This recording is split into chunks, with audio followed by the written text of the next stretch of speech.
नहमदुहु व नुसल्ली व नुसल्लिम अला हबीबिहिल करीम व अला आलिहि व अस्हाबिहि अजमाइन। अम्मा बाद। সম্মানিত পীর মাশায়েখ, ওলামায়ে কেরাম, বুদ্ধিজীবী, সাংবাদিক ও সর্বস্তরের সুন্নি জনতাকে জানাচ্ছি সালাম, আসসালামু আলাইকুম ওয়া রাহমাতুল্লাহি ওয়া বারাকাতুহু।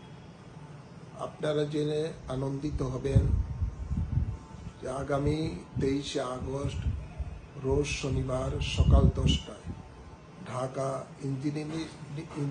ইঞ্জিনিয়ারিং ইনস্টিটিউট হলে সম্মিলিতভাবে বাংলাদেশ আহলে সুন্নাত ওয়াল জামাতের কাউন্সিল অধিবেশন অনুষ্ঠিত হবে ইনশাআল্লাহ। আমরা